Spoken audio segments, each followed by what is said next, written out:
Before I begin this prediction video, I do want to make a small adjustment to what I said at the end of my SummerSlam thoughts.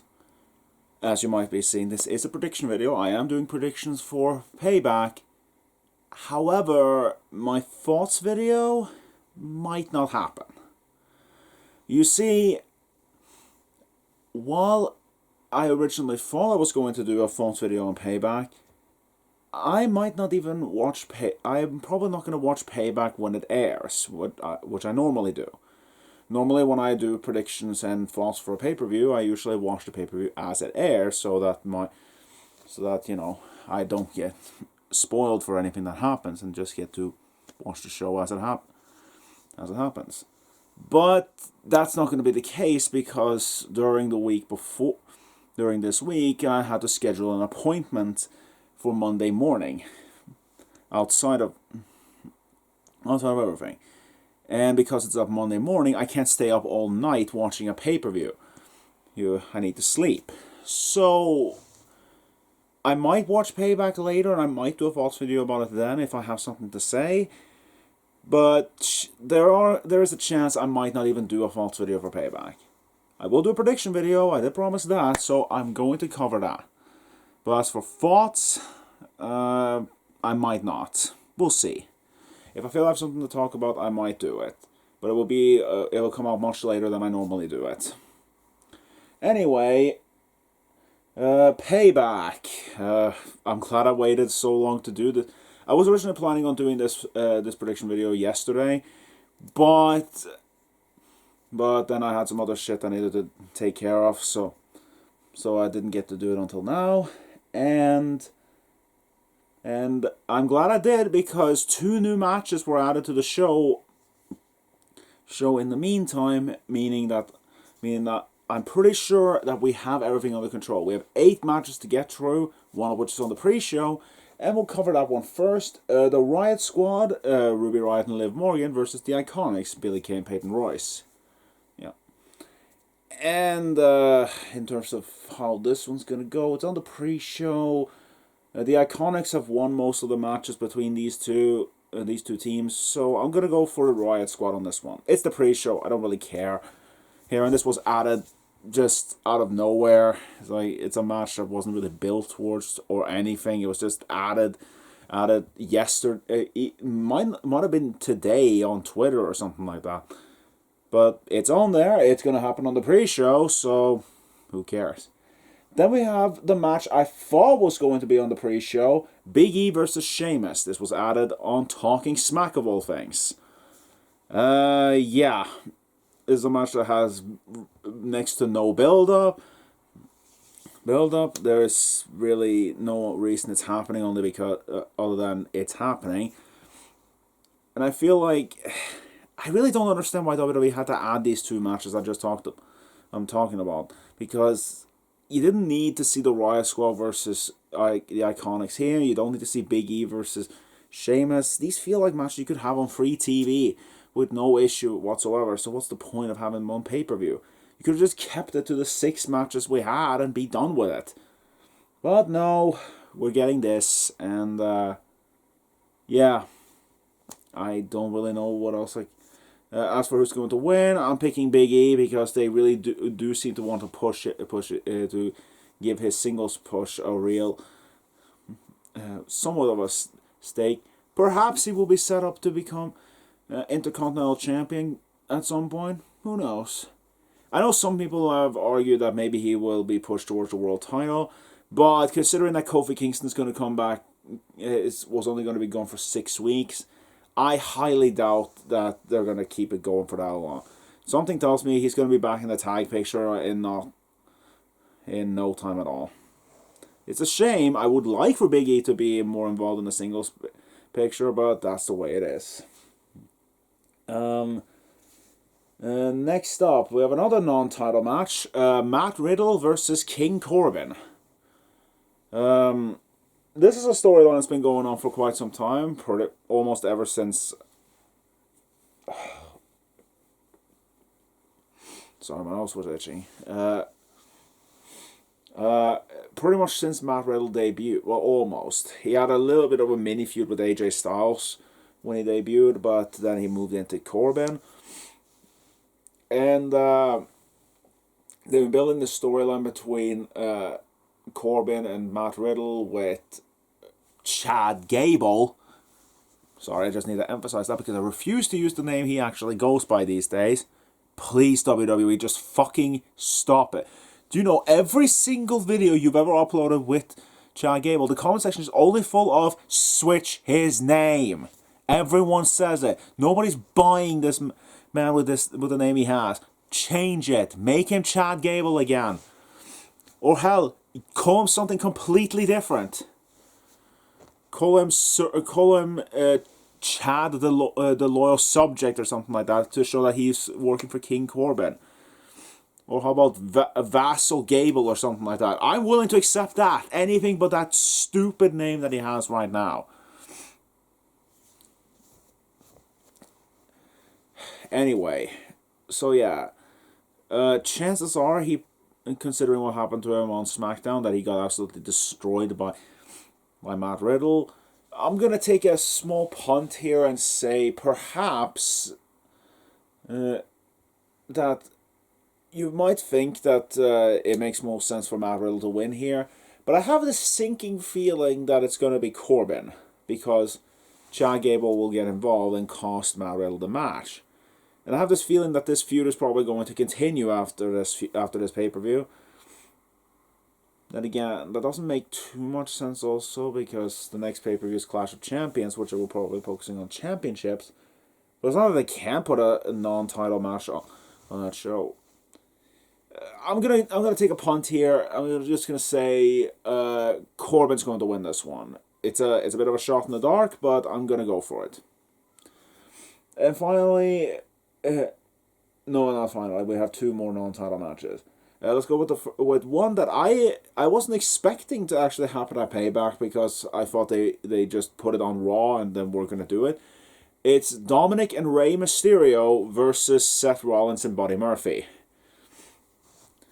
It's like, when they did that match on Raw, it's like, if you watch my thoughts video, I thought this match was going to happen at Payback, but when they did it on Raw, even with the interference from Retribution, I just thought, okay, they're not going to do that match on Payback. I thought they were saving it for that.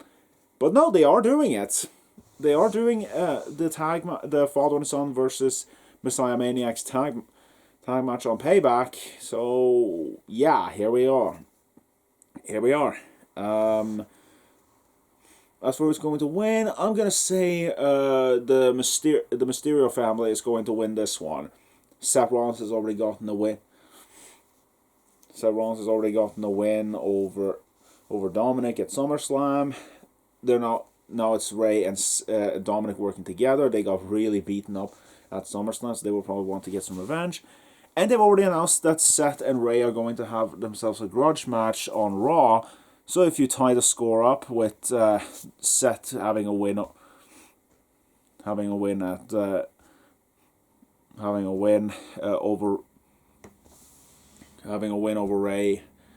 Rey at Extreme Rules, you have a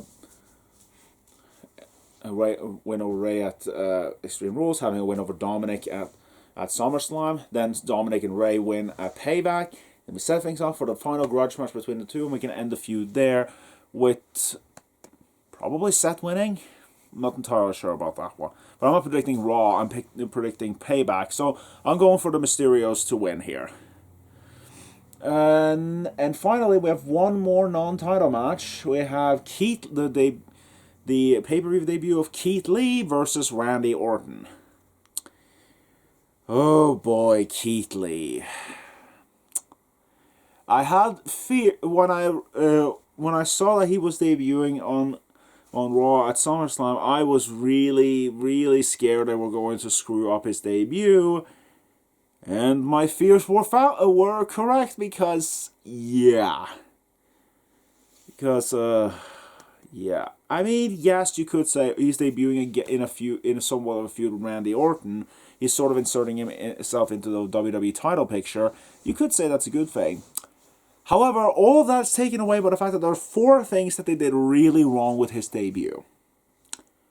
he lost his theme music, he lost his ring gear, he lost his beard, and he lost the match against Orton. When really, you should have only done this one. He should... Because, yeah, I just feel like he should not be beating Randy Orton, seeing as he is the #1 contender for the WWE Championship. And I'm fully expecting him and Drew to have a rematch at Clash of Champions. Hell, I fully expected the rematch to happen now at Payback, but maybe they want to build towards it. But yeah, where do I see this match going? I can reasonably see Keith Lee winning this one since he lost on Raw by DQ. We can see a similar situation here. However, I have a feeling that they want to show Randy as being more dominant than most and look like a really credible challenger for Drew now that he's kicked him in the head a couple of times. I think Randy's going to win this one because they still want to build up Orton, and I still believe they want to put the belt on him. They want to give Randy Orton the WWE Championship. So yeah, I'm going for Randy to win this one, and he's probably going to win at Clash of Champions. I'm not going to watch Clash of Champions most likely, unless something really important happens. Chances are Payback will probably be the last pay-per-view I watch. I watch because even though I said I wasn't going to do a thoughts, might not do a thoughts video on Payback, but I'm still going to watch it. It's like when I get back from my appointment, I'm going to watch Payback, but that will be the last pay-per-view I'm watching until maybe Survivor Series. I might just wait till the Rumble. I don't know. I'm not too interested in what's going on with things on WWE right now. We'll see. We'll see how things pan out. Anyway, let's get to the title matches. And first up, we have a match for the United States Championship: Apollo Crews versus Bobby Lashley. And my pick, I think I mentioned this before. I said MVP was probably not going to win the title at SummerSlam because I expected Bobby Lashley to be the one to take it. Well, that match is happening now, so I'm going for that. Bobby Lashley is going to win the United States Championship. That's my prediction. Because he's already been shown as the most dominant member of the Hurt Business. MVP can go back to somewhat of a managerial role in a way. And Bobby Lashley can be the top level star of the year. And, as another bonus, I have a feeling we might see a new member of the Hurt Business in this match by the name of Cedric Alexander. They've been building that up for a while that MVP has been tempting him to join. So, yeah, I think that's what's going to happen. We're going to see a new member of the Hurt Business, and Bobby Lashley is going to win the United States Championship. Next up, the first match announced for Payback, the WWE Women's Tag Team Championships are being defended as Bayley and Sasha Banks defends the titles against the somewhat mixed match together team of Shayna Baszler and Nia Jax. Yeah, this one's weird. I fully expected that the challengers for this title was going to be Shayna and Asuka, but honestly, I'm a little bit happy it wasn't, because I kind of feel like Asuka's story with Sasha and Bayley is done with. We can move on. She should never have lost the Raw Women's Championship in the first place. She should have just been champion, going forward and get a new challenger. And because of this tag stuff, that's unfortunately not going to be Shayna, even though I really want it to be Shayna. I really want Shayna and Asuka to just get going on a feud here. These two... It's like we got a sneak preview of what a match between the two of them could be at Elimination Chamber, but I desperately want to see a proper match between them. You know, the two longest reigning NXT Women's Champions, I desperately want to see how these two go head to head. Possibly even have Shayna win the title, who knows? But yeah, Nia Jax and Shayna, that's a bit of a weird team to put together. But do I think they're going to win? It's tricky. It's tricky because I could argue and say that, you know, you want to strike while the iron is hot. There's a lot of animosity between Bayley and Sasha right now. And you could easily have this new mixed together tag team of Shayna and Nia go up again and win the tag titles to build some sort of storyline there. However, a part of me is also thinking the next pay-per-view is Clash of Champions, which means that women's tag titles are going to be defended anyway. But then again, they are setting up a tag match at the pre-show, so they might just want a Raw team to win the tag belts and then set up a Raw feud right there. So I don't know. I think I'm ultimately going to say that Shayna and Nia are going to win the tag team titles. Because I feel like Bayley and Sasha just needs to get pushed towards this goal. They've already gotten rid of the Raw Women's title that shouldn't have been there in the first place. Bayley's still the SmackDown Women's Champion. If they just get rid of the tag belts, that leaves them with the two of them on SmackDown, and we can start building towards that match. Maybe it's Survivor Series. Maybe we can get a Hell in a Cell match. Because even after that horrible match that they had last year that pretty much killed any suspense and prestige the Hell in a Cell match ever had, they're still doing another pay-per-view with it. It's still on the calendar, so might as well. I've lost all interest in Hell in a Cell matches these days after that bullshit that they did last year. I really hate the fact that I only got this camera after that match happened, because I had so much vitriol hater I wanted to spew onto that match. But it's too late now, and I really don't want to get into it. I feel like it's too late to get into it. So yeah. Anyway, I'm going for Shayna and Nia to win the win the tag titles here, and we're going to build towards Bayley and Sasha going forward.